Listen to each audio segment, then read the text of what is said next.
कमिटीको बैठक जारी छ, भोलि पनि बैठक हुन्छ। आज हामीले खास गरी पार्टी सदस्यतालाई नवीकरण गर्ने र अद्यावधिक गर्ने एउटा समय सीमा तय गरेका छौँ। पहिले नै निर्देशन दिइसकेको हो। अब साउन 23 गतेभित्र सबै ठाउँका पार्टी कमिटीहरूले, खास गरी जिल्ला पार्टी कमिटीले प्रदेश पार्टी कमिटीको तर्फबाट त्यो सदस्यता नवीकरण र अद्यावधिक गर्ने कुरा केन्द्रमा पठाइसक्नुपर्छ। र यो किन गर्नु परेको भने भदौ 27 र 28 गते हामी विधान महाधिवेशन गर्दैछौँ। विधान महाधिवेशन गर्नको लागि यो सदस्यता नवीकरणको कुरा, अद्यावधिक गर्ने कुरा चाहिँ टुङ्गाइसक्नुपर्ने भएको हुनाले यो हामीले निर्णय गरेका छौँ। र यो सँगसँगै देशव्यापी रूपमा हामी असोज 3 गते वडा तहका अधिवेशनहरू गरिसक्छौँ र 9 गते असोज हामी पालिका स्तरका अधिवेशनहरू गरिसक्छौँ। यो पनि निर्णय भएको छ। र विधान अधिवेशन सम्बन्धमा अरू टुङ्गो गर्नको लागि केन्द्रीय कमिटीको बैठक हामी 24 गते बस्दैछौँ। यही साउन 24 गते बस्दैछौँ। सबैभन्दा चासो फेरि एकताकै छ, त्यसको बारेमा नि होइन, एकताको प्रक्रियाको बारेमा त त्यसमा खासै छलफल त्यसो चलेन। त्यसमा जो कमरेडले यसबिचमा छलफल गर्नुभएको थियो, केही जानकारी गराउनु भयो। त्यसमा त एकताबद्ध भएर अगाडि बढ्नको लागि पहिले नै सबै जानकारी पनि तपाईँहरूलाई थाहा छँदैछ। त्यो 2075 साल जेठ 2 गते को एउटा टाइमलाइनबाट अगाडि बढ्नुपर्छ भन्ने कुरा भइसकेको छ। त्यो चिज पहिले नै आइसकेको हुनाले त्यसैमा आधारित भएर एकताबद्ध भएर पार्टीमा जति पनि समस्याहरू छन्, असमझदारीहरू छन्, त्यसलाई दूर गरेर एकताबद्ध हुने कुराहरू पहिले नै आह्वान गरिसकिएको छ। अब त्यसमा साथीहरू आउनुहुन्छ भन्ने हामीलाई विश्वास छ। यसरी अगाडि बढ्नुपर्छ। तर यहाँले नै भन्नुहुन्थ्यो नि अस्ति बैठकमा त्यसमा बुझियो तपाईँको कुरा के हो भने हाम्रो पार्टीको आफ्नो जुन गतिविधि हुन्, नियमित काम हुन्, ती जारी रहन्छन्। जस्तो भनौँ बैठकको कारबाही जारी छ, बैठकले निर्णय गर्ने कुरा जारी छ, बैठक जारी भइरहने कुरा र अब प्रतीक्षा गर्नुपर्छ, बैठक स्थगन गर्नुपर्छ भन्ने कुरा त त्यसरी पनि सम्बन्ध भएन। बैठकले एकता प्रक्रिया जुन छ, पार्टीभित्रको असहजता, असामान्य अवस्थालाई दूर गरेर एकताबद्ध हुने कुरा गरिएकै छ। त्यस कारणले अब बैठकको आफ्नो नियमित, पार्टीको आफ्नो नियमित फङ्सनिङ त भइरहने भयो नि। सम्भावना कति छ? माधव नेपाल समूहलाई लिएर अगाडि बढ्ने सम्भावना छ कि छैन? होइन, सम्भावनाको आकलन तपाईँहरू गर्नुहोस् है। तर के हो भने हामी सबै साथीहरूलाई एकताबद्ध बनाएर अगाडि जानुपर्छ भन्ने पक्षमा छ। तर माधव नेपालले कुनै पनि शर्त चाहिँ स्वीकार नगरेको अवस्थामा अब उहाँलाई सँगै एमालेमा लिएर हिँड्ने सम्भावना छ कि छैन? होइन त्यो माधव नेपालजीसितको कुरा उहाँलाई नै सोध्नुहोस् तर म पार्टीको भर्सन भन्दैछु तपाईँ पार्टीको महासचिव हुन्। पार्टीको महासचिव भएर बोल्दैछु दुईटा अध्यक्ष बारे तपाईँको के धारणा एज इट छ कि होइन दुईटा अध्यक्षको बारेमा यस्तो हो कि दुईटा अध्यक्ष वा जेसुकै जति बनाउने हो पार्टीका पदीय जिम्मेवारीका कुरा ती भनेको पार्टीको विधान पार्टीको संस्थागत निर्णयमा आधारित हुने हो होइन त्यो संस्थागत निर्णय र विधानभन्दा विपरीत गरेर केही कुरा त हुन सक्दैन जहाँसम्म पार्टीलाई उन्नत तहमा एकताबद्ध बनाएर लैजानको लागि तत्कालीन रूपमा जे गर्नुपर्छ त्यो गर्न सकिन्छ त्यो आफ्नो ठाउँमा छ तर अब दुईटा अध्यक्ष तीनटा अध्यक्ष भनेर यो प्राविधिक ढङ्गले यस टाइपले कुरा गर्ने खालको कुराले त्यसलाई पार्टी एकतालाई सघाउँदैन पार्टीमा जे गर्ने हो उन्नत तहको उन्नत स्तरको एकता कायम गर्नको लागि जे काम गरिन्छ ती सबै कामहरू पार्टीको विधान सम्मत हुनु पर्यो हामी जब 2075 साल जेठ 2 गते पुग्नुपर्छ भनेर लेजिटिमेट बोर्डर लाइन त्यसलाई भन्दैछौँ भने त्यसको वैधानिक व्यवस्था जुन छ त्यो वैधानिक व्यवस्थामा उभिएर अगाडि बढ्नु पर्यो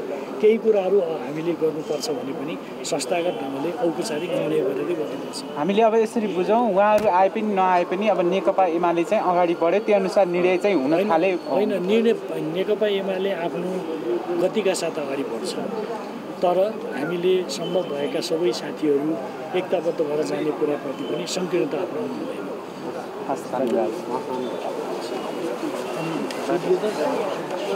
संगठित इतिहासको प्रयास ती 75 वर्षहरूमा हामीले देखेका छौँ कति उतार चढावहरू कति हमला यसले सहनु परेको छ कति षड्यन्त्र कति जालझेल कति तिग्ना कति बिकाउ मालहरू बिक्री भएर यसका विरुद्ध क्रियाशील भएका छन् हाम्रै आन्दोलनभित्र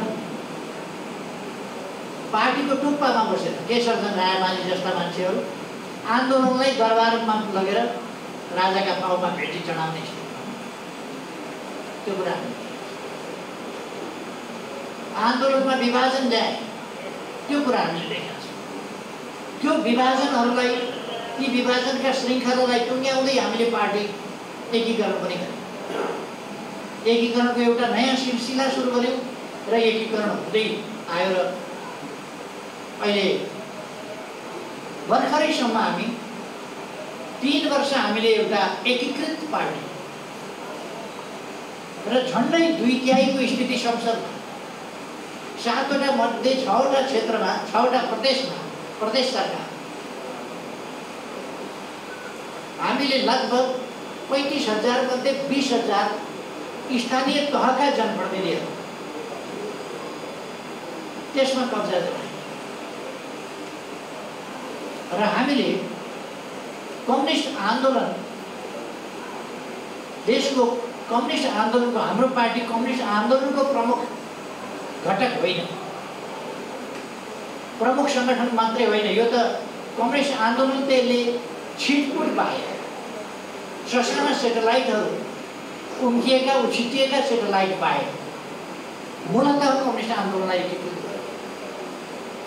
गर्यो र यो नेपालको राष्ट्रियताको आन्दोलन यो लोकतन्त्रको निम्तिको आन्दोलन यो सामाजिक जागरण र परिवर्तनको आन्दोलन यो नेपालको नयाँ सांस्कृतिक जागरण र परिवर्तनको आन्दोलन यो नेपालको वातावरण र मानवाधिकार सम्बन्धी वास्तविक आन्दोलन यी सबैको अगुवाको अगाडि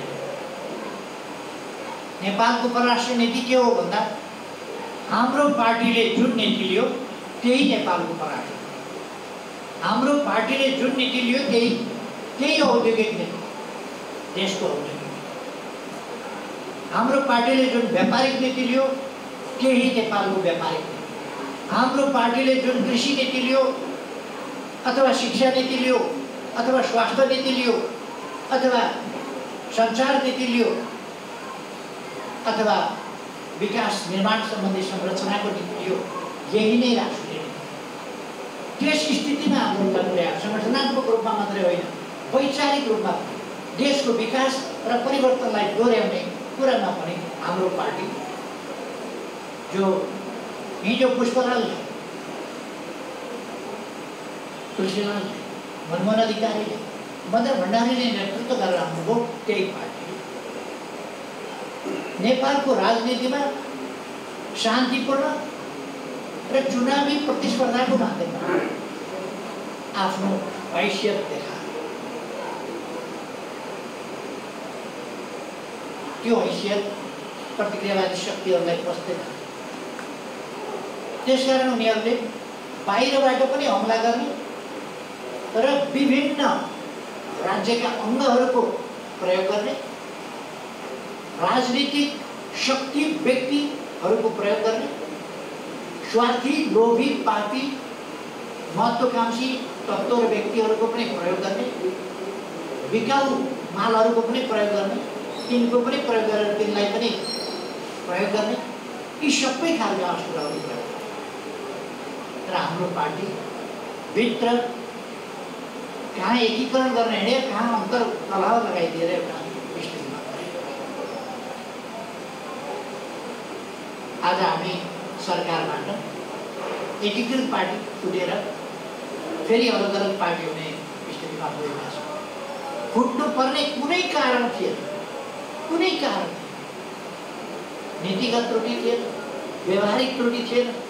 हाम्रो पार्टीको सरकारले विकास निर्माणका कामहरू असाधारण ढङ्गले र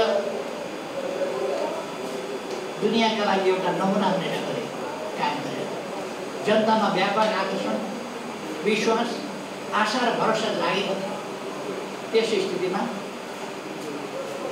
केही व्यक्तिहरूले आफ्नो स्वार्थ, आफ्नो महत्त्वकांक्षा, पदीय आकांक्षा, हतारो र गैर जिम्मेवार देशप्रति, जनताप्रति, आन्दोलनप्रति, पार्टीप्रति, विकासप्रति कुनै मतलब छैन। आफ्नो स्वार्थ, आफ्नो अहङ्कार, आफ्नो जिद्दीका लागि पार्टी फुटाउने बाटोमा परिस्थितिलाई लगेर पार्टी त्यति गरेर पुगेन। ती व्यक्तिहरू एमालेको सरकार ढाल्नै पर्छ र दक्षिणपन्थी सरकार बनाउनै पर्छ भनेर भित्री कोसिस मात्रै होइन, खुलेर बेसरम लाज बचाएर ती पहिले राष्ट्रपतिका हस्ताक्षर लिएर प्रतिक्रियावादीहरूका पछि पछि लागेर कहिले अदालतमा एमालेको सरकार ढाल्नै पर्छ, दक्षिणपन्थी सरकार बनाउनु पर्छ भनेर कहिले उतार्दैन। अनुशासनहीनता, अराजकता देशभरि, प्रदेश प्रदेशमा अराजकता। पार्टीले एउटा उम्मेदवार उठाउँछ, अर्को उम्मेदवार उठाउँछ, अर्को उठाउँछ। त्यस खालको स्थितिमा पार्टीप्रतिको किञ्चित निष्ठा छैन, देशप्रतिको किञ्चित जिम्मेवारी छैन, जनताप्रतिको किञ्चित जिम्मेवारी छैन। प्रतिगमनबाट जोगाउने भन्दै प्रतिगमनमा पुर्याउने, संविधान बचाउने भन्दै असंवैधानिक क्रियाकलाप गराउने, त्यस खालका ठाउँमा आन्दोलनभित्रको, कम्युनिस्ट आन्दोलनभित्रको यो अत्यन्तै नकारात्मक दृष्टान्त हो, दुःखद पक्ष हो। र यस्तो पक्षलाई हामीले अस्वीकार गर्नुपर्दछ, इन्कार गर्नुपर्दछ र हामीले पार्टीलाई विचारमा केन्द्रित, स्वार्थमा केन्द्रित होइन, विचारमा केन्द्रित, स्वार्थको लेनदेनबाट पार्टी बनाउने होइन, पदको लेनदेनबाट होइन, विचारबाट सङ्गठित भएर पार्टी बनाउने त्यस्तो पार्टी र देश र जनताप्रति इमान्दार पार्टी, त्यस्तो पार्टी सङ्गठनात्मक ढङ्गले एकताबद्ध र अनुशासित पार्टी। अनुशासन है दक्षिणपन्थीका पछि, प्रतिक्रियावादीहरूका पछि अहिले देखिरहनु भएको छ नि त, 5 दलीय गठबन्धन भनेर आफ्नो पार्टीले सरकारबाट पछारेको छ, भुइँमा प्रतिपक्षमा पुर्याएको छ र सत्तापक्षीय गठबन्धनमा पार्टीकै नेता हुँ भन्दै सत्तापक्षीय गठबन्धनमा सहभागी हुन सक्छ। योभन्दा बेसरम कुरा के हुन्छ? यस्ता खालका दृश्यहरू हामीले कम्युनिस्ट आन्दोलनभित्र बन्द गर्नुपर्दछ। यस्तो कुरा दृश्यहरू, यो घिनलाग्दो दृश्यहरू अन्त गर्नुपर्छ। हामी इमान्दार हुन सक्नुपर्छ। पुष्पलालले कहिले 2 दिनमा एक मुठी काँचो चना खाएर जिन्दगी बिताएर कमसेकम यहाँ काठमाडौँको सहरमा जन्मिएको साउजीको छोरो होला पुष्पलाल, जन्मिनु त भगेरीमा जन्मिया हो रहेछ, तैपनि यहाँ काठमाडौँ आएर बसिसकेको हुन्छ र एउटा खाना नपाएर नै राजनीति गर्नु परेको थिएन। त्यसका त अनेक बाटा थिए उहाँहरूको जतिका मान्छेका, त्यति बेलाका पढे लेखेकै सम्भ्रान्तै मान्छेहरू भने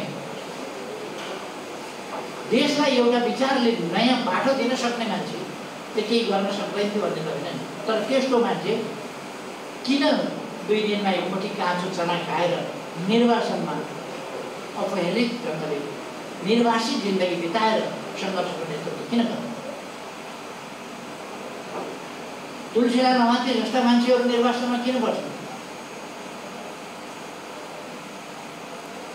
मनमोहन अधिकारी जस्ता मान्छे जेलमा किन बस्नु? मदन भण्डारी जस्ता मान्छे निर्वाचन र भूमिगतमा किन बस्नु? अरू हजारौँ नेता कार्यकर्ता भूमिगत किन बस्नु पर्यो? निर्वाचनमा जेलमा किन बस्नु पर्यो? आज मेरो त बाटै रहेन। मलाई त समाप्त पार्न खोजे भनेर कसले समाप्त पार्न पर्यो? खालि पदीय महत्त्वाकांक्षा, पदीय स्वार्थ, व्यक्तिगत स्वार्थ, व्यक्तिगत अहङ्कार र जिद्दीको तुष्टिको हतार, त्यो तुष्टि गर्ने कुराको हतारको कारणले कम्युनिस्ट आन्दोलनलाई नै पछाडि पार्ने, देशलाई नै पछाडि पार्ने, देशमा प्रतिगमन ल्याउने एउटा प्रगतिशील समाजवाद उन्मुख विकास प्रेमी तीव्र गतिले विकासको नेतृत्व गरिरहेको सरकार, प्रगतिशील सरकार ढालेर दक्षिणपन्थी सरकार निर्माण गर्नु प्रतिगमन होइन भने प्रतिगमन केलाई भन्छ? यो निर्वाचनको माध्यमबाट होइन। यदि निर्वाचनको माध्यमबाट जनादेशबाट एउटा सरकार बन्छ, एउटा सरकार फेरिन्छ, अर्को सरकार आउँछ भने त्यसलाई प्रतिगमन भन्न सकिन्छ। यो निर्वाचनको माध्यमबाट त बन्ने बिग्रिने हुन्छ बहुदलीय प्रणाली, तर निर्वाचनको माध्यम र जनादेशबाट होइन, बेग्लै कुबाटोबाट सरकार परिवर्तन। त्यो परिवर्तन गराइयो। परिवर्तन कसले गर्यो भन्दा तथाकथित कम्युनिस्टले अगुवाई गरेर त्यसमा पनि हाम्रा पार्टीका केही तत्त्वहरू, बिग्रिएका तत्त्वहरू, महत्त्वाकांक्षी तत्त्वहरूले हस्ताक्षर गर्दै प्रतिक्रियावादी शक्तिका पछि नपुग्ने, तिनका आदेशका पालना नगर्ने हो भने यो स्थिति आउने थिएन। यो स्थिति किन आयो? यो स्थिति आउनुको कारण उहाँहरूले गडबडी, उहाँहरूले बेइमानी गर्न, उहाँहरूले पार्टीप्रतिको निष्ठा, इमान सब छोडेर दक्षिणपन्थी शक्तिलाई सहयोग पुर्याउने निर्लज्ज, बेइमान, धोकेबाज काम गर्नुपर्नेछ। त्यसकारणले आज हामीले शिक्षा लिनुपर्ने कुरा शिक्षा यस्ता तत्त्वबाट होइन। पुष्पलाल जस्ता